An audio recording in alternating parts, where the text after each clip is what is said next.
My name is Rafał Dutkiewicz. We'll be meeting today and next year. Therefore, before I would start with my presentation, maybe we can introduce each other. As I told you, my name is Rafał Dutkiewicz. I am Polish.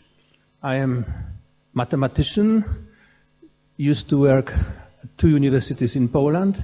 Then for the decade between the year 90 and 2000, I was having my own company. Used to be a headhunter in headhunting business. And from the year 2002 till the year 2018, for 16 years, I has been city mayor of the city of WROCław, which is located in the western part of Poland.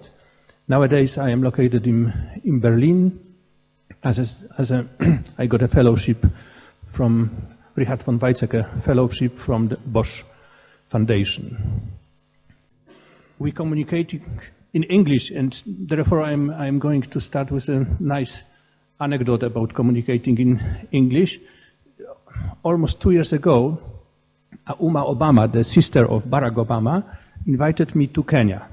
There was a ceremony, they opened a new school, and during the lunch, Barack Obama was there. He was sitting on a main table with sponsors, and they put me to the family table. I was sitting close to the grandmother of Barack and Auma, an older 95 years old lady. And 30 minutes I was keeping her hand and talking to her, explaining everything about Wrocław, about myself. After 30 minutes, Auma came to our table and said, "Rafał, you know, grandmother doesn't speak English." That was the story. Okay, then let us switch to the subject of Wrocław. Recently, when Jacek was delivering his presentation, I got a really nice message. There was a survey done, 200 cities in the European Union, and there is a ranking about the fastest growing cities in the European Union. Number 1 in the year 2019 is Dublin, number 3 is Prague, and number 3 is the city of Wrocław. Therefore, I'm pretty proud.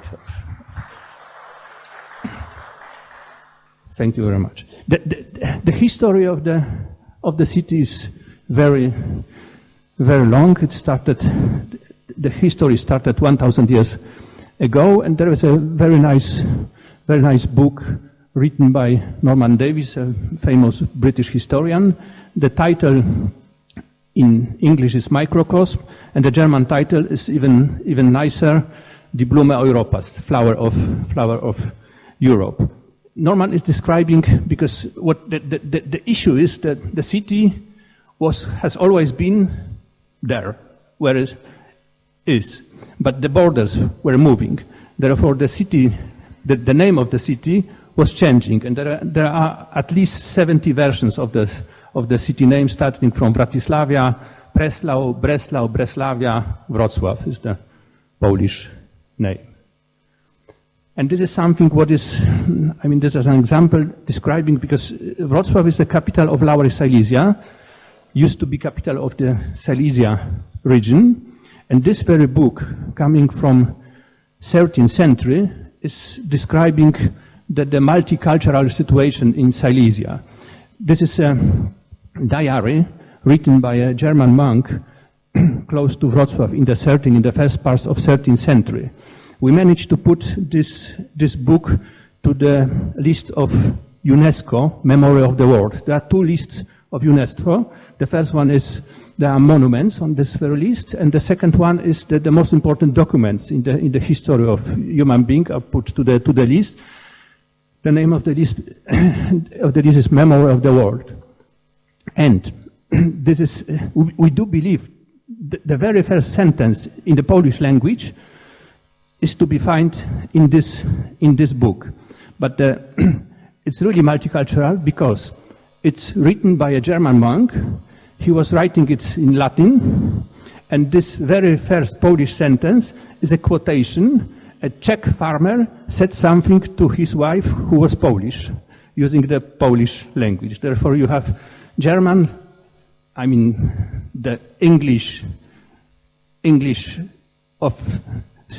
Middle Ages century, which is Latin, Czech, Polish. And the sentence was somehow connected with the topic of the study here, Women in Focus, because he said to his wife, "Take a rest, I would work for you." That was the very sentence. Okay. Before the Second World War, Wrocław was a German city, 100% German city, and what happened in the year 45 was 100% exchange of the population. The German population was expelled, die wurden vertrieben, 100%, and the Poles, mostly from the previous Eastern Polish territories, they came to the city. Just at the end of the Second World War, between February and May 45, 170,000 people were killed, civilians, in the city of Wrocław. 170,000 is more than in Hiroshima and Nagasaki. There was a declaration about Festung Breslau, and it's a really sad history. And because of this reason, because of being Festung Breslau, the city was destroyed just at the end of the Second World War almost in 80%. Therefore, the issue of people they arrive there was reconstruction. Fortunately, is reconstructed in a proper way. There is still an old city center, pretty nice. And what happened? One of the milestones in the history of Wrocław and Poland was something what happened in the year 65. There was the Polish-German, a part of Polish-German history, the reconciliation between Poland and Germany started from the Polish side, started in this very year, because there was a famous letter sent from Polish bishops to German bishops with very famous sentence. This letter was written by this guy, Cardinal Kominek from Wrocław, and this sentence is saying, "We forgive you and we asking for forgiveness." Because in this letter he was describing the 1,000-year complex history between Poland and Germany, and describing this history, he said, "We forgive you, but we are asking for forgiveness as well." Just recently, a month ago, I was delivering a speech in Germany, in Bundestag, about the German-Polish reconciliation. I was quoting Cardinal Kominek. And then what was really important for Wrocław, Poland, and Europe was this very decade of Solidarność movement, the 80s decades, which created freedom at the end, freedom and democracy in Poland and in Middle Europe. There is a nice quotation. It's Fritz Stern, an American historian born in Wrocław before the Second World War. There is a famous book of Fritz Stern. You have to read it, 5 Germany and 1 Life. And this quotation seems to be really, really nice for us. Anyway, Lech Wałęsa, the Polish hero and leader of Solidarity movement, he was just maybe 2 or 3 years ago, he was asked, "Mr. President," one of the journalists during a press conference asked him, "Mr. President, who made it? Communists collapsed." And the answer of Wałęsa was, "Okay," he said, 50% me, myself, 30% the Polish Pope, Jean Paul II, 20% Gorbachev." And then the journalist asked him, "Mr. President, and what about President Reagan from the United States?" And the reaction of Wałęsa was, "Okay, Gorbachev needs to make a move to create space for Reagan." That was the answer. Okay, the most important year in the current history of Poland. In the year, at the 1st May 2004, Poland joined the European Union. I was extremely happy, and this very day, this is what happened on the town square in Wrocław, because it has two meanings for us. Firstly, we all believe we do belong to the Western culture, and that was a signal, yes, we accept it as a part of Western culture. And secondly, the economy started to grow really rapidly, and I will be talking about this issue a little bit later. This is what happened. What happened in Wrocław? Wrocław, there are about 800,000 people living in the city. The city agglomeration is maybe up to 1 million people, and we have been able to create 400,000 new jobs in the city agglomeration. That was a really huge impact. Anyway, what happened in addition in the last period is something what is amazing. I was always dreaming about creating, it's a Polish European city, but I was always dreaming about creating an international city. And nowadays, in the city agglomeration and in the city of Wrocław, we have already 200,000 people coming from 120 countries, mainly Ukrainians, roughly 100,000 people from the Ukraine, but in addition, 100,000 people coming from, as I said, 120 different countries. And it's mainly because of the economical growth. It's mainly because we created so many jobs there. When I started, the unemployment rate was almost 14%, 1/4. Nowadays, it's much lower than 2%. And in addition, we have people, as I told you, from the Ukraine, and they are really blessed. It's a fantastic story. They came to us. In the year 2005, I was invited to London to BBC talk show Hard Talk, and in the year 2005, the journalist who was making interviews with mine asked me if we do have shortages. And I didn't understand what he's talking about. 16 years later, we do have shortages, and therefore we have to import people. This is the result of the economical growth. And because of growing fastly, the city budget started to grow as well. In the year 2002, when I started, the city budget was on the level 1 billion Polish zloty. Nowadays, there are 4 billion Polish zloty. It's four times higher than it used to be. Therefore, we have been able to invest heavily, to spend money for investment to make the quality of life higher than it used to be. And something what was really great in the year 2016, and that was the beginning of making the brand of Wrocław strong, because we used to be in the year 2016 the European capital of culture, and still investing really much money in the cultural infrastructure, but preparing at least 4,500 new projects, 1,000 events. It put a new energy in the city. In my opinion, that was maybe the most important year in the history of Wrocław after the Second World War. And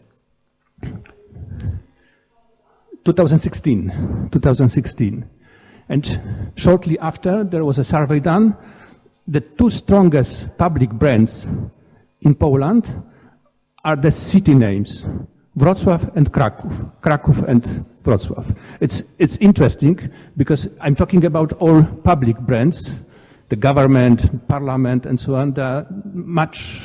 They have much lower position, and just the city names, Wrocław and Kraków, they are pretty strong. And that was as I told you, that was the result because of being before European capital of culture.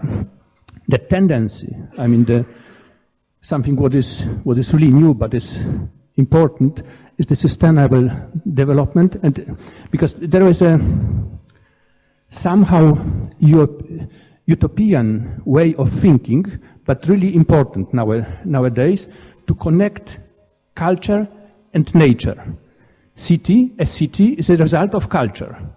But the strongest tendency worldwide nowadays is that life is much more concentrated in cities, especially big cities. They are strongly growing. The GDP generated somewhere is strongly concentrated in cities. And because many more people arrive to the cities, they want to have in the cities much more of nature. I mean, clean water, green areas, no pollution, and so on. Therefore, thinking about development, you have to connect those two tendencies. And the second result, which was already an European result, in the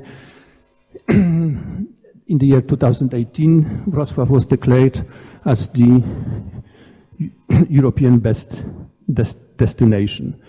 That was voting precision in internet in the whole Europe, and we got more than 100,000 votes. Okay, it was a little bit supported by us, but you have to do it when you want to win. Okay, and now coming to topics I wanted to offer you in the future, and I will be shortly explaining why such a topics. Because we will be having session January, February, March, April, and May. In January, I wanted to invite Eva Couch, who is on the left side. This is the lady who was responsible for job creation in Wrocław and to make the jobs to better jobs means knowledge-based economy. It's an interesting and even anecdotic issue because I was always talking about knowledge-based economy in the city of Wrocław. And in the year, I don't remember exactly, but maybe that was the year 2009 or 2010, we have asked 5,000 people from the city of Wrocław, putting to them an open question. What is the most important goal for Wrocław? What do you want to have in Wrocław? And that was in this meeting, that was an open question. 5,000 people were asked. Okay, number one, what please? Yeah. And what won? Okay, 2010, we were expecting the European Championship in the year 2012. Therefore, number one was the new stadium. Okay, we created a new stadium. Number two was a new terminal at the airport. Okay, it's already prepared. But number three, 2,500 people answered in this way. Number three was knowledge-based economy. The people were thinking what is really crucial for Wrocław, knowledge-based economy. And I would say it's somehow strange. Yeah, because you can imagine people talking during their lunch about the airport. It's to be, okay, about soccer, yes. But about knowledge-based economy, it's somehow strange, but it worked. And Eva was leading a special agency in the city responsible for job creation. The result was, as I was talking about, according to Eurostat, there are 276 regions in the European Union. And in the last decade, number one around all European regions in job creation was the agglomeration of the city of Wrocław. It wasn't very, I mean, it's a nice result.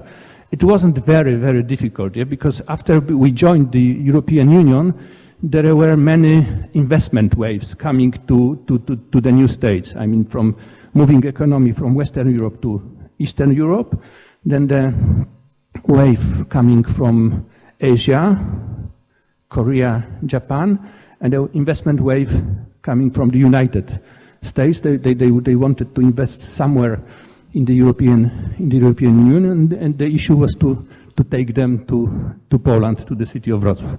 Okay, then Eva will be here in January. It's already confirmed, and she will be talking about job generation and about knowledge-based economy.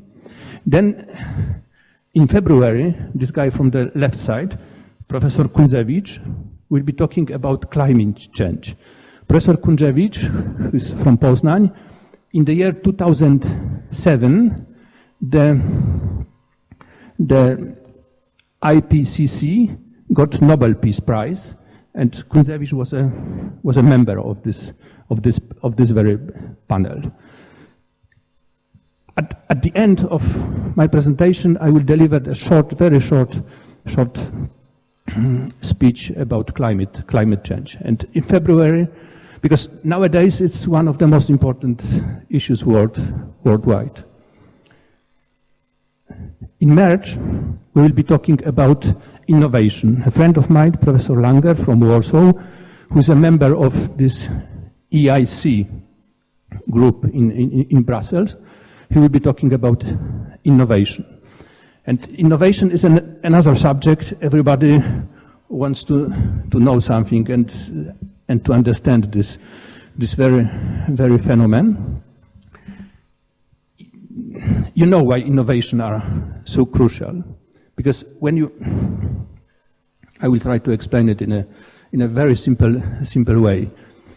When you try to, whatever you want to do, you need capital in terms of human capital, social capital, making people cooperating together, but you need money as well, financial capital, whatever you want to achieve. Money is important. And when you try to measure the amount of money circulating in a certain space, then there are many indicators. But one of the good indicators is you just take a number of jobs and the average salary, and you multiply it, and this is somehow a very good indicator of the money which is circulated somewhere. Number of jobs, average salary. And then, if you want to make this amount bigger, this amount of money, then you have to deal with number of jobs. You have to make it higher, more jobs. But finally, the labor market is saturated.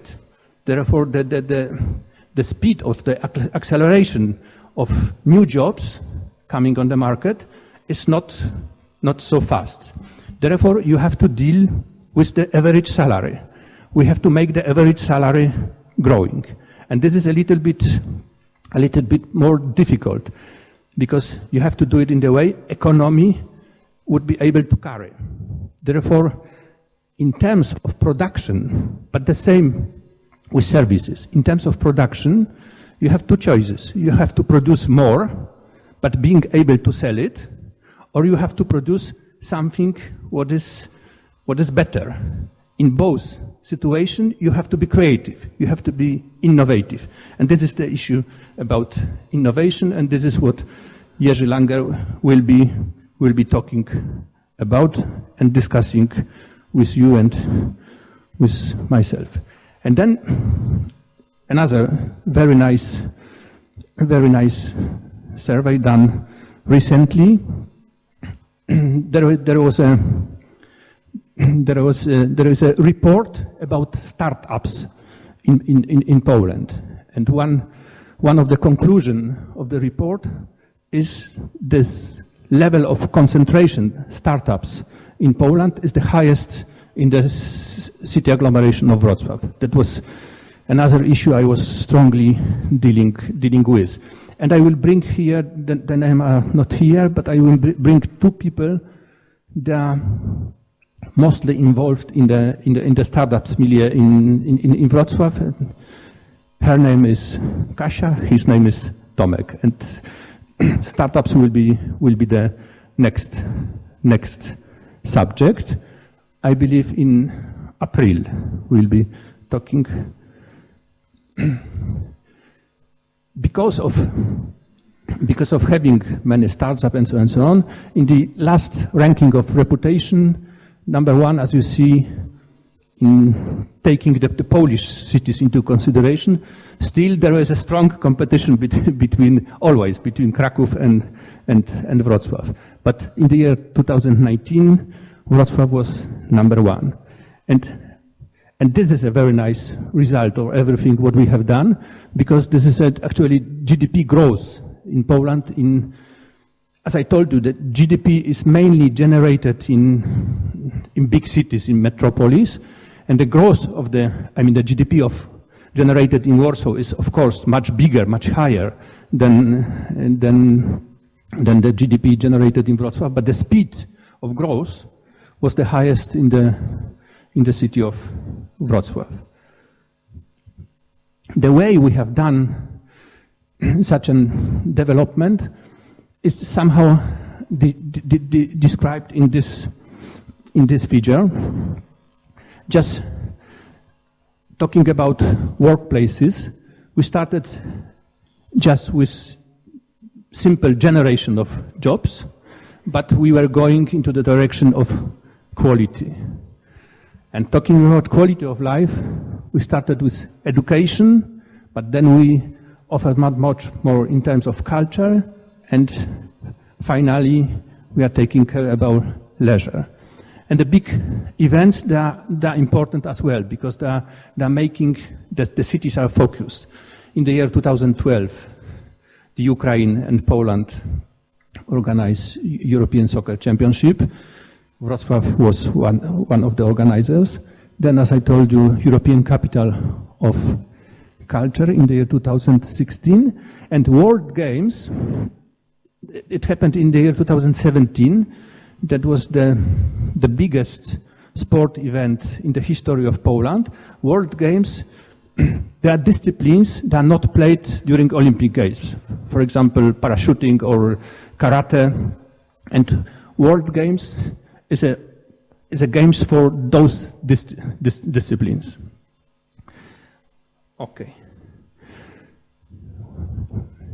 And the last subject with one of my colleagues, I didn't decide yet who I'm going to invite, will be culture.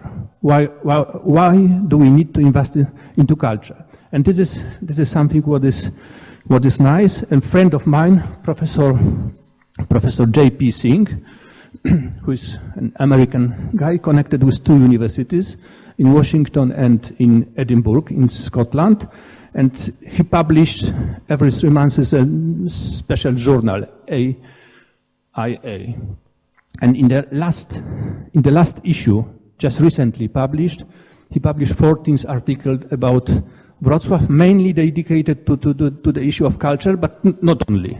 It's 14 pieces.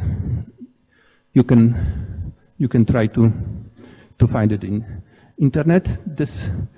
This will be the last subject, most probably in May.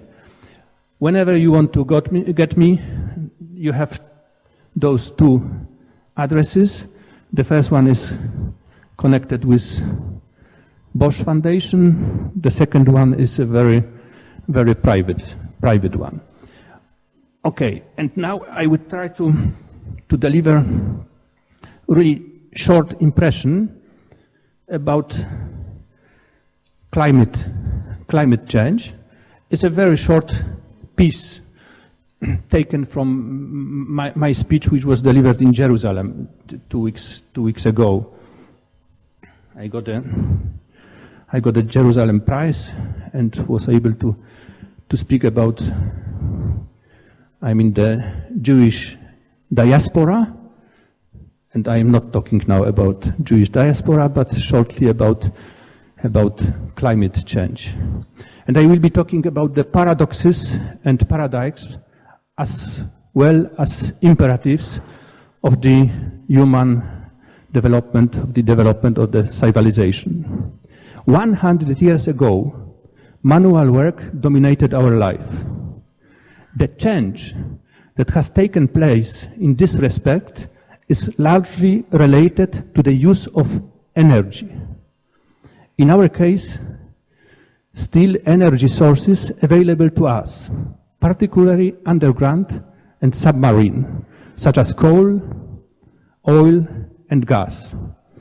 This process led to revolutions in transport, nutrition, and housing.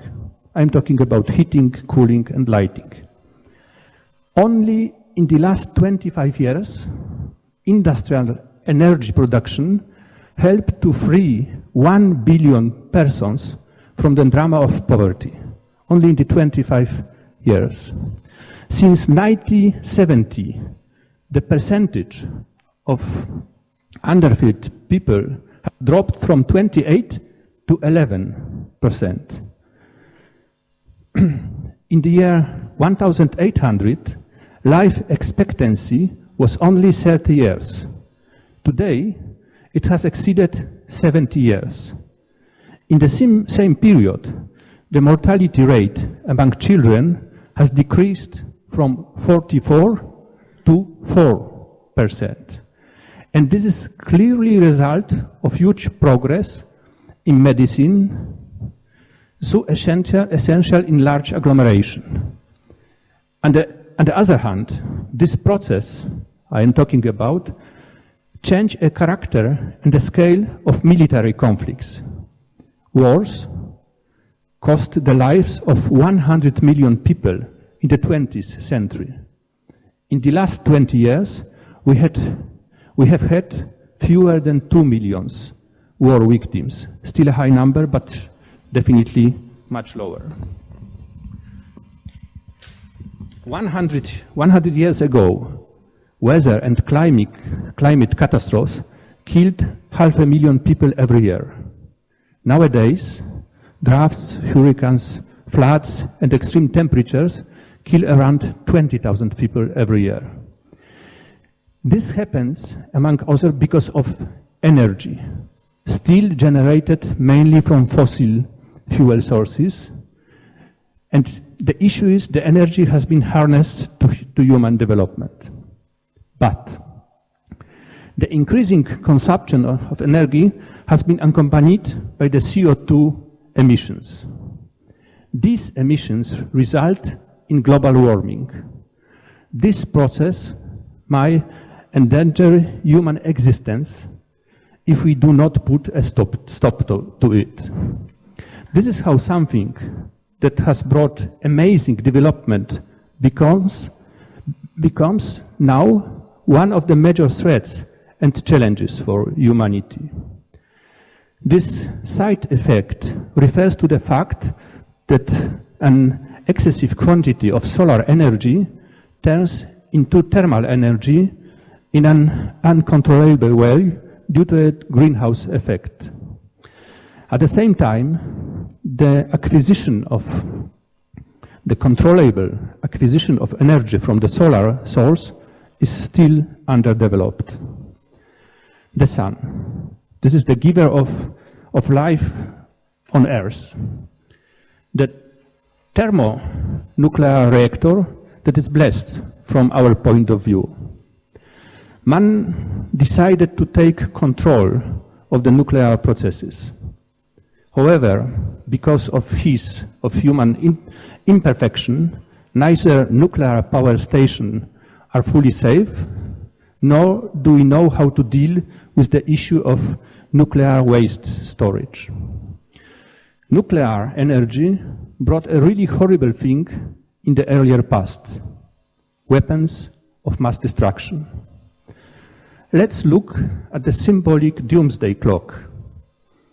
According to Wikipedia, the doomsday clock is a symbol which represents the likelihood of a man-made global catastrophe. Maintained since the year 1947 by the members of the Bulletin of the Atomic Scientists. The clock is a metaphor for threats to humanity from unchecked scientific and technical advances. The clock represents the hypothetical global catastrophe as midnight, and the Bulletin's opinion on how close the world is to a global catastrophe as a number of minutes to midnights. The factors influencing the clock are nuclear risk and climate change. The Bulletin's Science and Security Board They monitor new development in the life science and technology that could inflict irrevocable harm to humanity. The clock's original setting in the year 1947 was 7 minutes to midnight. It has been set backward and forward 23 times since then. The smallest ever number of minutes to midnight being 2 in the year 1953 and 2018. And the largest was 17 in the year 1991. The most recent officially announced setting, 2 minutes to midnight, was made in January 2018 and was left unchanged in the year 2019 due to the twin threats of nuclear weapons and climate change, and the problem of those threats being sharpened this past year by the increased use of information warfare to undermine democracy around the world, amplifying risk from these and other threats and putting the future of civilization in extraordinary danger. So, the doomsday clock, it showed just 2 minutes to midnight. And we will be talking about this issue in the future as well. Thanks a lot.